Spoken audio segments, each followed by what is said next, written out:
दोस्तों, मैं सुरेश सिंह आपके सामने फिर उपस्थित हुआ हूं एक नए वीडियो के साथ, एक नए टॉपिक के साथ। दोस्तों, आज का टॉपिक कल हम लोग जहां तक छोड़े थे, यानी भारत सरकार अधिनियम 1919 का हम लोगों ने कारण देख लिया था कि किस कारण की वजह से भारत सरकार अधिनियम 1919 आया था।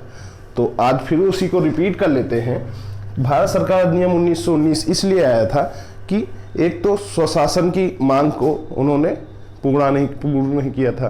दूसरी चीज, जो हम लोगों का जो सांप्रदायिक आधार पे अप्रत्यक्ष निर्वाचन प्रणाली लाई गई थी, मताधिकार का अधिकार दिया गया था, उसका असंतोष, फिर उसके बाद आपके द्वितीय विश्व युद्ध की आकांक्षा लेकर स्वशासन की मांग के आधार पर, ठीक है, और साथ ही साथ जो हम लोगों का मुस्लिम लीग और कांग्रेस का 1916 के कांग्रेस के अधिवेशन में एक हो जाना, ये और मेसोपोटामिया की रिपोर्ट के आधार पर ये भारत सरकार अधिनियम 1919 लाया गया था। ठीक है, भारत सरकार अधिनियम 1919 लाया गया, लेकिन अब इसके बेसिक फैक्ट देखते हैं।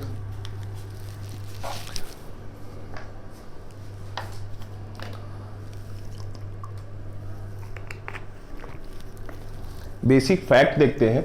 बेसिक फैक्ट क्या है? सर्वप्रथम उत्तरदायी शासन शब्द का प्रयोग किया गया।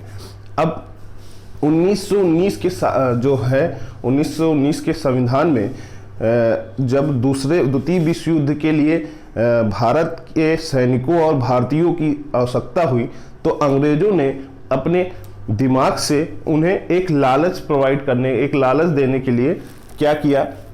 ये किया कि भारत सरकार अधिनियम 1919 में स्वशासन, अगर द्वितीय विश्व युद्ध में वो साथ देते हैं तो स्वशासन की मांग को वो पूर्ण कर देंगे। और उन्होंने सर्वप्रथम उत्तरदायी शासन की शब्द का प्रयोग किया था। ठीक है, अब उत्तरदायी शासन का क्या है कि सब कुछ तो हमारे ही आधार पे होगा, लेकिन शासन चलाने, यानी जो लोकल बॉडीज हैं वही शासन को चलाएंगी। यानी जैसे भारतीय ही शासन चलाएंगे, लेकिन वो गवर्निंग किसके द्वारा होंगे? अंग्रेजों के द्वारा। ठीक है, तो इस शब्द को क्या कहते हैं? उत्तरदायी शासन। ठीक है, आते हैं नेक्स्ट फैक्ट पे। अब भारत के जो सचिव थे, भारत सचिव का खर्चा भारत राजस्व से परिवर्तित होकर ब्रिटिश राजस्व देने लगे। तो अब पहले तो ये जान लीजिए कि हम लोगों ने पढ़ा था कि भारत सचिव का खर्चा 1793 में भारत की राजस्व से ही दिया जाएगा। ठीक है, लेकिन अब वो कन्वर्ट हो गया किसमें? अब वो परिवर्तित हो गया ब्रिटिश राजस्व से।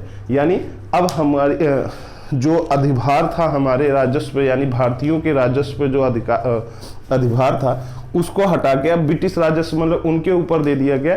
अब वो उस भारत सचिव को, जो भारतीय सचिव नहीं था, भारत का सचिव था, जो मनोनीत किसके द्वारा हुआ था? सम्राट के द्वारा, इंग्लैंड की ब्रिटिश की संसद के द्वारा, जिसका खर्चा मतलब वेतन भत्ता वो कौन देगा? ब्रिटिश राजस्व दिया जाएगा। ठीक है दोस्तों, अब इसके बाद आपका क्या हुआ? नेक्स्ट फैक्ट में आया था। देखिए नेक्स्ट फैक्ट में क्या हुआ? भारत परिषद की संख्या, अब भारत परिषद जो था हम लोगों का, उसमें संख्याएं परिवर्तित हो रही थी, 60 तक पहुंच गई थी, लेकिन अब उनकी इन उत्तरदायी शासन की शब्द की जो बात हुई थी, तो उसमें न्यूनतम संख्या 8 कर दी गई थी और अधिकतम 12। तो ये जैसे अभी भी हम लोगों के जनसंख्या और उसके आधार पर, ठीक है, रिक्वायरमेंट के आधार पर पदों, जो सीटों की संख्या है वो घटाई और बढ़ाई जाती है। ठीक है, उसी प्रकार उस समय भी यही चीज हो रही थी। तो ये सब जो नियम का फॉलो हो रहे हैं, वो सब उस टाइम के नियमों से ही प्रेरित है। ठीक है, नेक्स्ट है भारत सचिव की सहायता के लिए एक हाई कमिश्नर। अब देखिए, भारत का जो सचिव था उसका खर्चा राजस्व में, भारत के राजस्व से परिवर्तित होकर ब्रिटिश राजस्व में चला गया, लेकिन उसके लिए एक भारत सचिव के लिए एक सहायता पहुंचाने के लिए एक कमिश्नर, हाई कमिश्नर की सिस्टम की प्रणाली शुरू हुई। देखिए, जो आज भी आपको देखने को मिलेगा, जैसे किसी भी प्रधानमंत्री का सचिव जो बोला जाता है, प्रधानमंत्री का सचिव पीएमओ जिसे कहते हैं, उसकी सहायता करने के लिए एक पूरी एक मंडली होती है, एक पूरा डिपार्टमेंट होता है, ठीक है। हाई कमिश्नर का एक डिपार्टमेंट होता है। उसी तरह लोकल में आपके जो हमारे जैसे प्रांतों में यानी राज्यों में जो सचिव हैं, मुख्य सचिव के नीचे कई सारे सचिव होते हैं और अधिकारी होते हैं, बाबू होते हैं। वो सब पूरे एक डिपार्टमेंट बनाते हैं जो हेल्प करते हैं राज्यपाल का और मुख्यमंत्रियों का, ठीक है। तो इसी की सहायता के लिए हाई कमिश्नर का एक डिपार्टमेंट बनाया गया, ठीक है। अब आपको ये पता ही होगा प्रत्यक्ष चुनाव प्रणाली अपनाई गई। तो पहले क्या था, अभी इससे पहले 1909 में क्या किया गया था, प्रत्यक्ष चुनाव प्रणाली की जगह अप्रत्यक्ष चुनाव प्रणाली थी, ठीक है। अप्रत्यक्ष चुनाव प्रणाली थी। तो उसमें क्या हुआ, उसमें ये हुआ कि अप्रत्यक्ष चुनाव प्रणाली थी, लेकिन जो मनोनीत होते थे वो सिर्फ ब्रिटिश गवर्नर के द्वारा ही मनोनीत होते थे, ब्रिटिश पदाधिकारियों के द्वारा ही होते थे। लेकिन अब क्या हो रहा था, अब थोड़ा समय परिवर्तन हो रहा था और समय परिवर्तन के हिसाब से भारतीयों की जो उस समय ब्रिटिश भारतीय थे यानी भारतीय थे ब्रिटिश काल में, उन्होंने मांग की कि अब जो चुनाव हो, चुनाव के माध्यम से हो, प्रत्यक्ष चुनाव के माध्यम से मनोनीत किया जाए सदस्य। तो उस कंडीशन में प्रत्यक्ष चुनाव प्रणाली शुरू हुई है, ठीक है। और महिलाओं का मताधिकार दिया गया, महिलाओं को भी मताधिकार का शक्ति दी गई।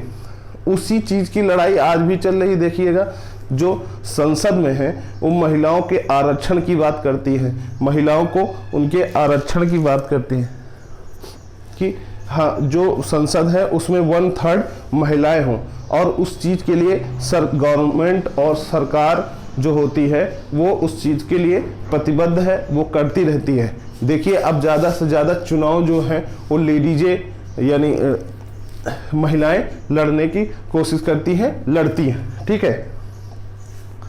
और गवर्नमेंट भी उन्हीं को ज़्यादा टिकट दे रहे हैं जिससे उनका संख्या संसद में बढ़े, ठीक है। इस आधार पे होता है।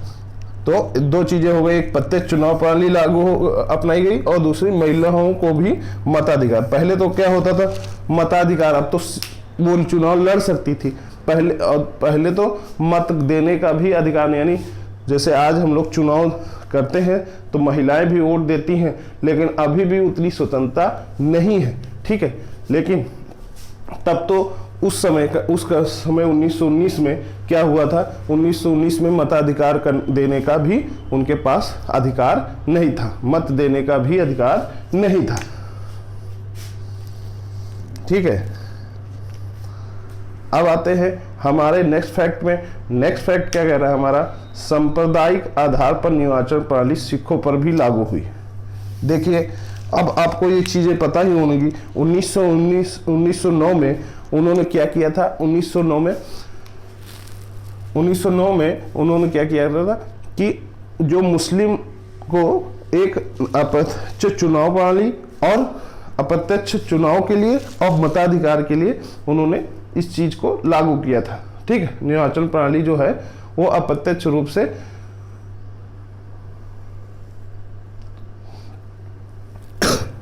पृथक करके जो मुस्लिमों को लिए पृथक निर्वाचन प्रणाली और पृथक मताधिकार का शक्ति दी गई थी। वही चीज उससे क्या हुआ कि एक मुस्लिम लीग को उस पूरे समाज से अलग कर दिया गया और वो एक दूसरे के अगेंस्ट में होने लगे, जिससे वो मुस्लिम लीग कन्वर्ट हुई, ठीक है। उसी तरह इन्होंने एक और गेम खेला और एक बुद्धि खेली, फूट डालो राज करने के हिसाब से सिखों को भी लागू कर दिया।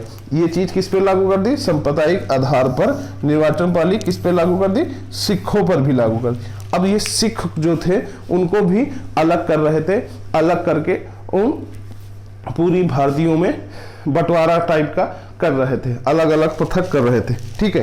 तो दो हो गए आपके मुस्लिम, ठीक है, और उसके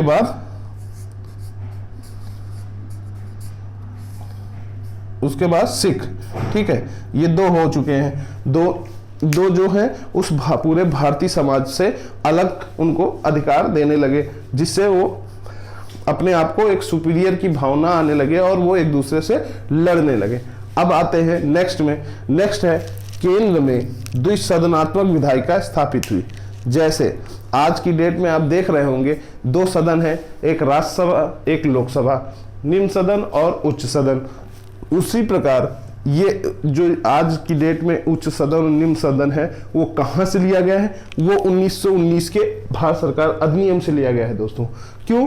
क्योंकि उस समय पहली बार केंद्र में द्विसदनात्मक विधायिका स्थापित की गई थी। द्विसदनात्मक विधायिका जो थी उसका मकसद क्या था? मकसद ये था कि जो केंद्रीय परिषद और विधानसभा यानी कुछ टॉपिकों में, कुछ चीज़ों में वो टॉपिक पे ये काम करेंगे और कुछ विषयों पे वो कार्य करेंगे। ठीक है, इस आधार पे, क्योंकि उन्हें ज़्यादा से ज़्यादा राजस्व वसूलना था, ज़्यादा से ज़्यादा कार्य फैला, क्योंकि उनका क्षेत्र अब पूरे भारत में फैल गया था। इस आधार पे उन्होंने ये चीज़ करना शुरू किया।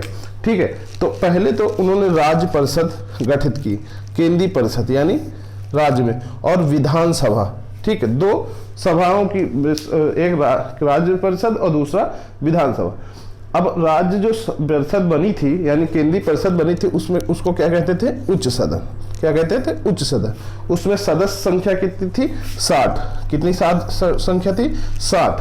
ठीक है दोस्तों, तो 60 संख्या के आधार पर द्विसदनात्मक व्यवस्था की गई, जिसमें 2 सदन थे, एक केंद्रीय परिषद दूसरा विधानसभा। केंद्रीय परिषद में 2 को उच्च सदन कहा जाता था, जिनमें सदस्यों की संख्या 60 हुआ करती थी। ठीक है, जिसमें से 34 निर्वाचित होते थे। क्या होते थे? 34 निर्वाचित होते थे और 26 नामांकित। ठीक है, 34 जो है वो निर्वाचित होते थे। ठीक है, और 26 जो है नामांकित होते थे, जिनका कार्यकाल कितना था? जिनका कार्यकाल 5 वर्ष का था। ठीक दोस्तों, तो इन 5 वर्ष, देखिए आज भी कार्यकाल कितना है? 5 वर्ष। आज भी कुछ सदस्य लोकसभा में निर्वाचित होते हैं और कुछ नामांकित होते हैं राष्ट्रपति के द्वारा। उसी तरह फिर आते हैं निम्न सदन, विधानसभा। विधानसभा में सदस्यों की संख्या कितनी हुई? 145। ठीक, 2 द्विसदनात्मक व्यवस्था में 2 सभा हुई, एक विधानसभा एक केंद्रीय परिषद। तो केंद्रीय परिषद में 60 हुए थे और विधानसभा में 145। 145 जो सदस्य हुए थे वो क्या हुए? वो उसमें से 104 जो होते थे निर्वाचित होते थे और 41 नामांकित। 41 जो होते थे सदस्य नामांकित होते थे और 104 निर्वाचित होते थे। उन सदस्यों में 3 वर्ष का कार्यकाल था।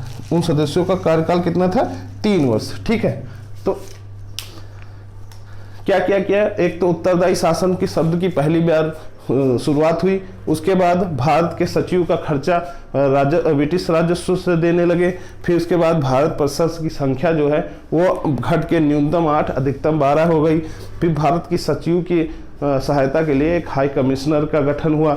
ठीक है, सांप्रदायिक आधार पर, जैसे मुस्लिमों को अलग करने के लिए 1909 में सांप्रदायिक आधार पर पृथक निर्वाचन प्रणाली और पृथक मताधिकार दिया गया था, उसी तरह सिखों को भी अप्लाई किया गया फूट डालो और राज करने की नीति से। और फिर उसके बाद केंद्र में द्विसदनात्मक विधायिका स्थापित की गई, जिसमें राज्य परिषद और विधानसभा यानी केंद्रीय परिषद और विधानसभा थी। ठीक है, अब आते बढ़ते हैं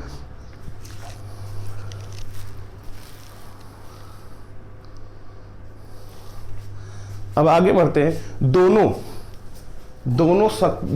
जो हमारी केंद्रीय परिषद थी और विधानसभा थी, उनकी शक्ति तो समान थी। उनकी शक्ति क्या थी? समान थी। परंतु क्या हुआ?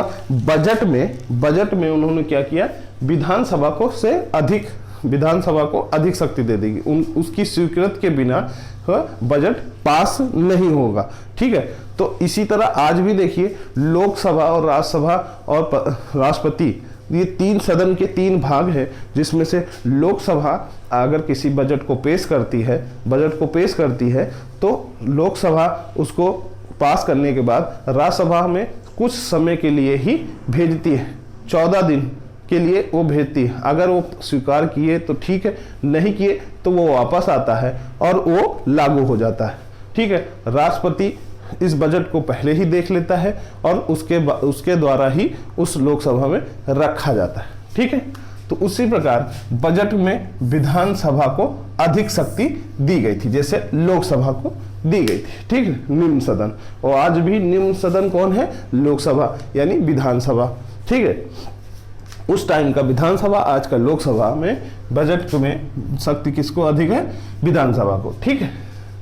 आगे बढ़ते हैं। प्रांतों में भी आंशिक उत्तरदायी सरकार की स्थापना हुई। अब प्रांत जो हो, अभी तक तो केंद्र में था, ये केंद्र में सिस्टम बन गया था, तो उन्होंने क्या किया? प्रांत में भी ये सिस्टम को लागू किया। प्रांत में भी ये सिस्टम को लागू किया। लागू करने के लिए उन्होंने क्या किया? कुछ प्रांतों में, आंशिक प्रांतों में उत्तरदायी शासन की व्यवस्था की गई, उत्तरदायी सरकार की स्थापना की गई, ठीक है दोस्तों। उसके लिए उन्होंने क्या किया?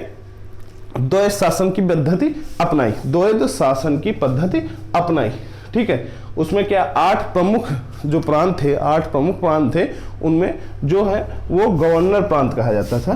गवर्नर द्वारा हैंडल किए जाते थे वो सब। गवर्नर जो थे वहाँ के, वो उस पूरे प्रांत के एक तरह से शासन करने वाले अधिकारी थे, ठीक है।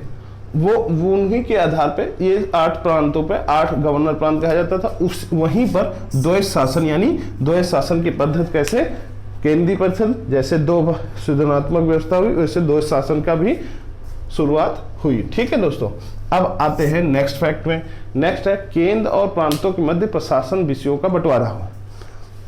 जैसे अब क्या हुआ भाई, केंद्र में भी उसको किसी विषयों पे कानून बनेगा और राज्य में भी वही, प्रांतों में भी वही कानून बनेगा। तो उन्होंने क्या किया? ये सिस्टम लागू किया कि बंटवारा कर लिया। कुछ विषयों के लिए प्रांतों को अधिकार दे दिया गया और कुछ विषयों के लिए उन्होंने केंद्र को दे दिया। तो उस चीज के लिए आप देखिएगा, केंद्र और प्रांतों में जो मध्य प्रशासन विषयों का बंटवारा हुआ वो आज भी आपको देखने को मिलेगा। जैसे हम लोगों के यहाँ 3 विषय हो गए, संघ सूची, राज्य सूची और समवर्ती सूची। तो ये जो सूची है वो क्या है? एक तरह के विषय हैं जो जिन पर कानून बनाने का अधिकार, अगर संघ सूची में विषय उपलब्ध है तो संघ सूची यानी राज्य केंद्र बनाएगा, राज्य सूची में अगर वो उपलब्ध है तो वो राज्य बनाएगा, और समवर्ती सूची में तो दोनों विषयों पर कानून बना सकता है, राज्य भी बना सकता है और केंद्र भी बना सकता है। लेकिन उसका अगर दोनों ही विषयों पर कानून बनने के बाद देखा गया कि जो है मान्य किसका होगा? मान्य हमेशा केंद्र वाले को होगा, मान्य तो हमेशा बड़े वाले का ही होता है, ठीक है। तो इस चीज के लिए उन्होंने ये सिस्टम आज भी आपको देखने को मिलेगा, ठीक है। जिससे ज्यादा क्लैश ना हो, ज्यादा केंद्र और प्रांतों में विषयों में आपस में क्लैश ना हो, लड़ाई ना हो, इस वजह से के लिए उन्होंने विषयों का बंटवारा कर दिया, ठीक है। अब आते हैं नेक्स्ट फैक्ट पे। नेक्स्ट है प्रांतों में द्वैध शासन लागू करने के लिए 2 वर्गों में विभक्त किया। अब प्रांत में द्वैध शासन लागू करना है, ठीक है। तो उन्होंने क्या किया? अंग्रेजों ने क्या किया? 2 रूपों में, जैसे अब 2 विषयों में प्रांत में 2 विधानसभाएं लागू हो गई, 2 सदनात्मक व्यवस्था लागू हो गई। अब उसके लिए भी, उसके अंदर भी 2 भागों में विस्तारित कर दिया द्वैध शासन को, ठीक है। अब क्या क्या किया? हस्तांतरित विषयों पर और आरक्षित विषयों, ठीक है। कुछ जैसे द्वैध शासन में कुछ विषयों पर हस्तांतरित विषय था, उसे हस्तांतरित विषयों में डाला गया और कुछ आरक्षित विषयों में डाला गया। अब 2 वर्ग तो विभक्त हुए, हस्तांतरित और आरक्षित। हस्तांतरित में कौन कौन से विषय रखे गए? शिक्षा और स्वास्थ्य। देखिए, जो नॉन प्रशासनिक थे, एक तरह से नॉन प्रशासनिक इसलिए कह सकते हैं जिससे राजस्व नहीं आ रहा था, जिससे उनकी किसी तरह से भी धन की उपलब्धि नहीं हो रही थी, उस कंडीशन में उन्होंने क्या किया? वो सारे विषय हस्तांतरित में डाले गए। जैसे शिक्षा और स्वास्थ्य, वो उनको हैंडल कौन करता था?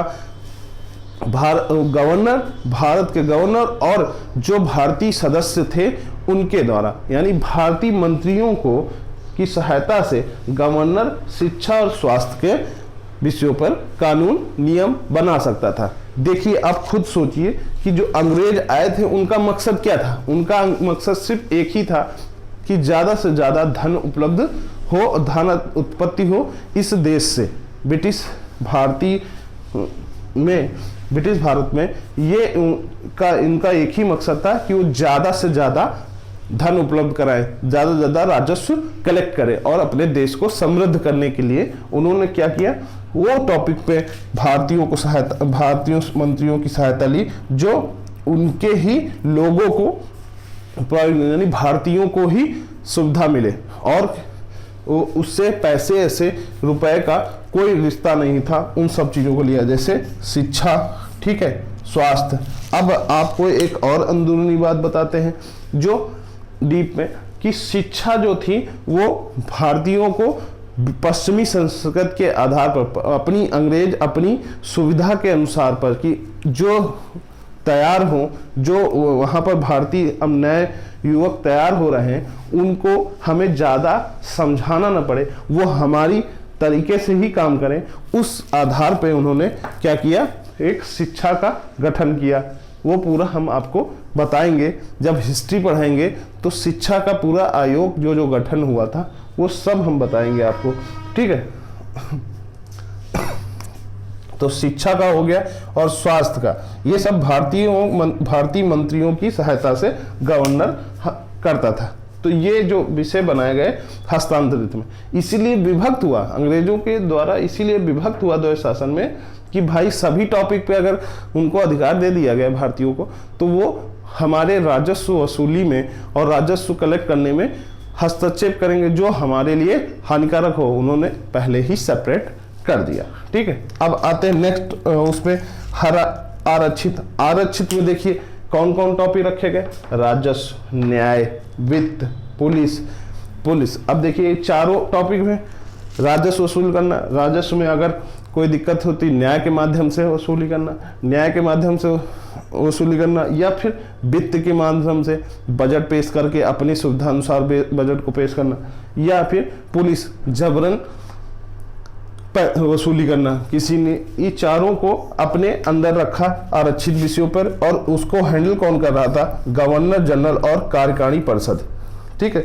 उसकी गवर्नर जनरल और उसकी कार्यकारिणी परिषद में कौन थे, ब्रिटिश थे। ब्रिटिश का पूरा ये पैनल जो था वो पूरा ब्रिटिश का पैनल हुआ, और ये सिर्फ एक ही मकसद के आधार पर उन्होंने शुरू किया कि ज़्यादा से ज़्यादा राजस्व वसूल करें। अब आते हैं आपका नेक्स्ट टॉपिक पे, नेक्स्ट फैक्ट है द्वैध शासन के जन्मदाता लियोनो कार्टिस थे। कौन थे, ये इंपॉर्टेंट फैक्ट है कि कभी क्वेश्चन पेपर में अक्सर ये पूछ लेते हैं, कॉमन क्वेश्चन है, ये हर पेपर में मोस्टली मिल ही जाता है कि द्वैध शासन के जन्मदाता कौन है। द्वैध शासन के जन्मदाता कौन है, लियोनो कार्टिस। टेट, सुपर टेट, इन सब में भी ये चीजें आती हैं। आते हैं नेक्स्ट फैक्ट में, भारत में एक लोक सेवा आयोग का गठन किया गया। अब जो था अंग्रेज ये जान चुके थे कि हमारे द्वारा जो शिक्षा दी गई है उन भारतीयों को, अब वो प्रिपेयर हो गए हैं हमारे प्रशासन में कार्य करने के लिए। तो उन्होंने क्या किया, एक आयोग गठन कर दिया, लोक सेवा आयोग। तो उसके माध्यम से उन्हें एक अच्छे खास पढ़े लिखे जो व्यक्ति हैं शासन करने के लिए, भारतीयों की जरूरत पूरा भारतीयों के लिए एक सिस्टम शुरू कर दिया लोक सेवा, और उन्हें एग्जाम से क्रैक करा के अपने कार्यकारिणी उसमें ले लेते थे सिस्टम में। तो अब ये देख रहे हैं वही लोक सेवा आयोग आज भी चल रहा है उसी के सिस्टम पे, बस ये है कि वो एक स्वार्थ के बेस पे ले रहे थे, अब ये है कल्याणकारी के रूप में प्रशासन चल रहा है, ठीक है। अब आते हैं नेक्स्ट, भारत सचिव को भारत का महालेखक परीक्षक की नियुक्ति का अधिकार था। जैसे महालेखक परीक्षक का अधिकार अभी हमारे राष्ट्रपति को है, ठीक है, उसी तरह उस समय भारत के महालेखक परीक्षक की नियुक्ति कौन करता था, भारत सचिव करता था, ठीक दोस्तों। इस तरह हम लोगों ने भारत सरकार अधिनियम 1919 मोंटेग्यू चेम्सफोर्ड सुधार पर हम लोगों ने विस्तार से अध्ययन किया है। अगर कोई डाउट होता है तो आप कमेंट बॉक्स में जरूर बताइएगा। ठीक है, वीडियो कैसा लगा ये भी बताइएगा, टॉपिक कैसा लगा ये भी बताइएगा। चलिए फिर नेक्स्ट टॉपिक पे शुरू करते हैं। नेक्स्ट है भारत सरकार अधिनियम 1935। अब ये जो भारत सरकार अधिनियम 1935 है, ये संविधान का जो अभी हम लोग संविधान है उस संविधान का 1/3 भाग, मतलब आधे से अधिक, आधे से थोड़ा सा कम जो है वो इसी भारत सरकार अधिनियम से ही लिया गया है। उसके पहले के भी फैक्ट हमारे लोगों के लिए पूरी सिस्टम में एडॉप्ट है कहीं ना कहीं। कोई जैसे प्रांतों में द्वैध शासन, प्रांत में भी द्वैध सदनात्मक व्यवस्था है, केंद्र और प्रांत में मध्य विषयों का बंटवारा आज भी है। वो चीज देखिएगा तो ये जितने फैक्ट हैं वो कहीं ना कहीं हमारे भारत के संविधान में और भारत के सिस्टम में एडॉप्ट किए गए हैं। ठीक है, अब आते हैं भारत सरकार अधिनियम 1935। कारण जान लेते हैं क्यों हुआ था। ठीक है, पहली बात 1919 की अधिनियम की समीक्षा 10 वर्ष पश्चात एक आयोग गठन होना था। ठीक है, अब जो 1919 का अधिनियम बना था उसकी समीक्षा 10 वर्ष के बाद एक समीक्षा होती, जो भी कानून बनता था वहां पर 10 वर्ष की समीक्षा के लिए उन्होंने एक आयोग गठन कर दिया था। परंतु क्या हुआ मेन, परंतु द्वैध शासन की विफलता, जो हम लोग के यहाँ द्वैध शासन लागू हुआ था तो पहले से ही आपको पता होगा कि उन्होंने अपने मन में खोट रख के द्वैध शासन की सिस्टम शुरू किए थे, हस्तांतरित और आरक्षित, तो वो विफल हो गया। वहां पर भारतीयों ने इस चीज के लिए क्या किया, ऑब्जेक्शन किया, असंतोष था उनको, उन्होंने उस चीज का विरोध किया और विरोध करने पे उनकी द्वैध शासन की प्रणाली जो थी वो फेल हो गई। ठीक है, क्योंकि है तो बहुत अच्छा शासन द्वैध शासन, लेकिन उन्होंने अपनी मानसिकता जो गंदी मानसिकता थी अंग्रेजों की, उसके आधार पर उस सिस्टम को फेल करा लिया। क्यों, क्योंकि कुछ एक लिमिटेड चीज़ों के लिए ही सिर्फ भारतीयों को उस चीज़ में रखा गया था, बाकी जो मेन फैक्ट थे जो भारत को लूट रहे थे उस सब चीज़ों से भारतीयों को दूर रखा। क्यों दूर रखा, क्योंकि अगर जान जाते तो उस चीज़ को विरोध करते, और उसी चीज़ को जानते थे वो भारतीय, इसीलिए विरोध किए और विरोध करने पर वो विफल हो गया। ठीक है, नेक्स्ट है भारत के द्वारा अधिक स्वायत्तता की मांग। अब क्या था, 1919 में उन्होंने ये बोला था कि जब आप देश को द्वितीय विश्व युद्ध में हमारा साथ देंगे तो हम आपको स्वशासन की मांग देंगे, स्वशासन की मांग स्वीकार कर लेंगे। लेकिन उन्होंने ऐसा नहीं किया और उन्होंने क्या किया, भारतीयों द्वारा जो अधिक स्वायत्तता की मांग की थी उसको उन्होंने स्वीकार नहीं किया, जिसके आधार पर वो असंतोष व्यक्त किए और उसके पहले विरोध होने लगा। उस आधार पर भारत सरकार अधिनियम 1935 आया। अब उसके बाद 10 वर्ष पूर्व ही 10 वर्ष पूर्व समीक्षा होनी थी, जो है ना 10 वर्ष पश्चात जो आयोग गठन होना था समीक्षा के लिए। ठीक है, समीक्षा के लिए वो चीज़ अब नहीं हो रही थी। क्यों, क्योंकि सर जॉन 10 वर्ष पूर्व ही सर जॉन साइमन की अध्यक्षता में 7 सदस्यीय आयोग का गठन हो गया था। सर जॉन साइमन की अध्यक्षता में 7 सदस्यीय आयोग का गठन हो गया था, सिर्फ समीक्षा के आधार, समीक्षा के लिए। ठीक है, तो उस समीक्षा को जो था, समीक्षा में क्या किया गया था, भारतीयों को शामिल नहीं किया गया था। अब देखिए, अब वो जान गए कि हमको इस कानूनों में, मतलब इस सिस्टम में हम हैं, तो उस सिस्टम में जब कोई कानून बनता है तो उस विधि बनाने में हमको क्यों नहीं इन्वॉल्व किया जाता। इसी आधार पर उन्होंने क्या किया, भारतीयों को आयोग में शामिल न किए जाने पर व्यापक विरोध करे। ठीक है, जो साइमन कमीशन आया या साइमन कानून बना, साइमन के अध्ययन में जो आयोग बना उसमें भारतीय नहीं थे। ठीक है, भारतीय सदस्य नहीं थे, तो उन्होंने क्या किया, वो भारतीय सदस्य न होने की वजह से भारतीयों ने उस चीज़ को व्यापक विरोध किया। ठीक है, फिर मद्रास के कांग्रेस अधिवेशन में, मद्रास के कांग्रेस अधिवेशन में क्या हुआ, मद्रास के कांग्रेस अधिवेशन 1927 में, जो कि एम.एन. अंसारी की ने की अध्यक्षता कर रहे थे। मद्रास अधिवेशन 1927 के अध्यक्ष कौन थे, एम.एन. अंसारी। उन्होंने क्या किया, उसे साइमन कमीशन को पूर्ण रूप से बहिष्कार करने की लेखा जारी कर दिया। ठीक है, पूर्ण रूप से बहिष्कार कर दिया। ठीक है, जिससे भारतीय आयोग का विरोध के बावजूद भी जब ये सब कुछ हो रहा था, उसके बावजूद, मतलब भारतीयों के बावजूद जो विरोध हो रहे थे उसके बावजूद, यानी उसके अलावा, तब भी उन्होंने 1935 की अधिनियम में जगह दे दी। जो कानून थे, जो कानून की विरोध कर रहे थे, साइमन कमीशन का आयोग जो गठन हुआ था, वो कुछ कानून लेके आया था। उन कानूनों में कुछ टॉपिक थे जिनका विरोध भारतीयों द्वारा किया जा रहा था, लेकिन वो तब भी 1935 के अधिनियम में उनको जगह दिया गया। क्यों दिया गया? क्योंकि भारतीय जिस चीज़ की विरोध कर रहे थे वो ये था कि यहाँ भाई राजस्व वसूली ना करो, हमें स्वायत्ता दो पूरी चीज़ों में, ठीक है। लेकिन वो अंग्रेज जान रहे थे कि हम अगर इनको स्वायत्ता दे देंगे तो वो जो मनमानी कार्य करते हैं वो नहीं कर पाएंगे। इस आधार पे उन्हें नहीं दिया गया और 1935 में वो सारे अधिनियम में वो सारे कानूनों का जगह दे दी, जिससे वो और आक्रोशित हो गए, ठीक है। भारत सचिव उस समय कौन थे? लॉर्ड बैकर्ड हेड ने विरोध कर रहे भारतीयों को चुनौती दी थी, ठीक है। अब देखिए शुरुआत होती है हमारे भारतीयों की, जो राजनीतिक रूप से लड़ रहे थे, जो राजनीतिक रूप से जो भारतीय स्वतंत्रता क्रांतिकारी थे, वो एक कुछ राजनीतिक थे और कुछ क्रांतिकारी आपके हथियारों के माध्यम से चल रहे थे और कुछ राजनीतिक नियमों से चल रहे थे। तो राजनीतिक नियमों से जो चल रहे थे, उन्होंने क्या किया, भारत सचिव जो थे लॉर्ड मैकार्डने, उन्होंने क्या किया, जब बहुत विरोध हुआ 1935 के अधिनियम को, तो उन्होंने सीधा सीधा उन्हें चुनौती दे दी,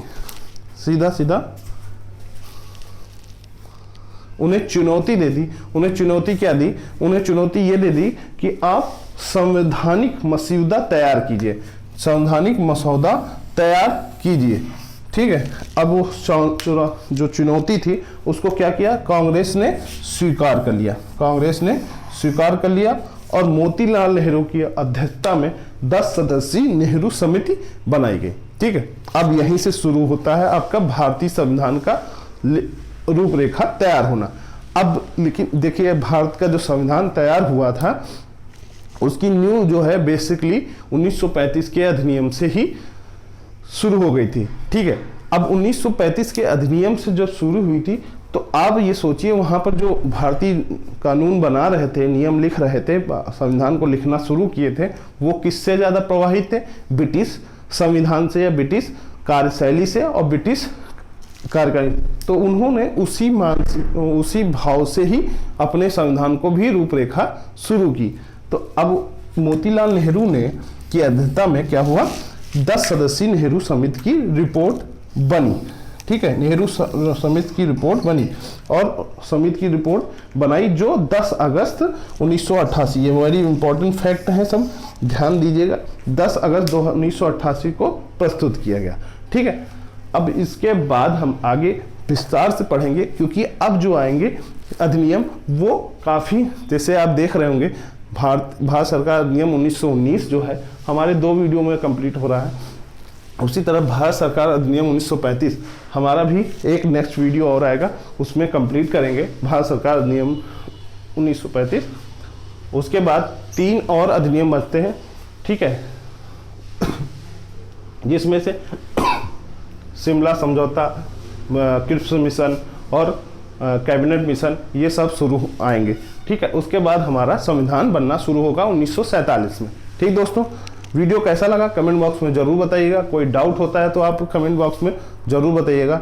वीडियो को अंत तक देखने के लिए धन्यवाद, और चैनल को सब्सक्राइब नहीं किए हैं तो सब्सक्राइब कर लीजिएगा, बेल आइकन को जरूर प्रेस करिएगा और अपने ज़्यादा से ज़्यादा दोस्तों को शेयर करिएगा। नमस्कार, बहुत बहुत धन्यवाद।